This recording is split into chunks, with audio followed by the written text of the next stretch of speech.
Hey guys, ఈ వీడియోలో లాల్ సలాం movie review చూద్దాం. Super star Rajinikanth Jailer cinema పెద్ద హిట్, అది మనకి తెలిసిందే. ఆ సినిమా తర్వాత అదే లెవెల్ ఎక్స్పెక్టేషన్ తో వెళ్తే మాత్రం డిసప్పాయింట్ అవుతారు. ఈ సినిమా అంతా ఒక ఊర్లో హిందూస్ అండ్ ముస్లిమ్స్ మధ్య పొలిటికల్ ప్రాఫిట్ కోసం కొంతమంది పొలిటీషియన్స్ ఎలా గొడవలు పెట్టారు, దాని వల్ల జరిగిన గొడవలు, దాని బాధితులు అనే స్టోరీ మీద ఈ కథ నడుస్తుంది. ఈ మూవీలో రజనీకాంత్ గెస్ట్ అపీరియన్స్ అంటారు, కానీ ఫస్ట్ హాఫ్ నుండి ఆయన క్యారెక్టర్ ఉంటుంది. ఆ ఊర్లో జరిగే గొడవలు, వాటి సెటిల్మెంట్స్ చేయడానికి మధ్య మధ్యలో వస్తూ ఉంటారు. సినిమా ఫస్ట్ హాఫ్ చాలా ఫ్లాట్ గా వెళ్ళిపోతుంది. ఎలాంటి హైప్ లేకుండా, ఎలాంటి ఎక్సైట్మెంట్ లేకుండా రెండు ఊర్ల మధ్య జరిగే క్రికెట్ సీన్స్, క్లైమాక్స్ సీన్స్ తప్ప సినిమాలో అంత హైప్ గా మూమెంట్స్ ఏమీ ఉండవు. సినిమా సెకండ్ హాఫ్ కొంచెం బెటర్ గా అనిపిస్తుంది కంపేర్ టు ఫస్ట్ హాఫ్. సినిమాలో flashback scenes and present scenes sync అవ్వవు. రజనీకాంత్ గారు వచ్చే సీన్స్ తప్ప సినిమా అంతా ఎక్కడ పెద్దగా హైప్ ఉండదు. సినిమాకి మ్యూజిక్ డైరెక్టర్ ఏఆర్ రెహమాన్, కానీ సాంగ్స్ అంతగా బాగలేవు. ఈ మూవీ డైరెక్టర్ ఐశ్వర్య,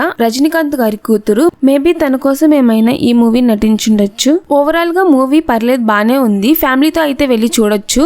ఎందుకంటే ఇండియాలో హిందూస్, ముస్లిమ్స్, క్రిస్టియన్స్ సపరేట్ చేయకూడదని, అంతా సమానంగా చూడాలన్న మెసేజ్ బాగా చెప్పింటారు ఈ మూవీలో. అదే విధంగా మూఢనమ్మకాలు, మన ఊర్లో మూఢనమ్మకాలు చాలానే ఎక్కువ ఉంటాయి. ఈ మూవీలో ఒక సీన్ చాలా సూపర్ గా చూపించుంటారు. ఒక అమ్మాయికి ఒంట్లో బాలేకపోతే గుడికి తీసుకెళ్తారు. అక్కడ ఉన్న పూజారి, మనసులో బాధ అయితే దేవుడు చూస్తాడు, ఒంట్లో బాలేకపోతే హాస్పిటల్ కి వెళ్ళాలి, నువ్వు ఫస్ట్ పాపని హాస్పిటల్ కి తీసుకెళ్ళు అని వాళ్ళ అమ్మకు చెప్తాడు. ఈ సీన్ బాగుంటుంది. ఇలా చాలా మెసేజెస్ ఈ మూవీలో ఉంటాయి. సో ఈ మూవీ మీరు ఫ్యామిలీతో వెళ్ళి చూడొచ్చు. ఈ మూవీ రివ్యూ మీకు నచ్చితే మన ఛానల్ ని సబ్స్క్రైబ్ చేయని వాళ్ళు కొంచెం సబ్స్క్రైబ్ చేసేయండి. Thank you.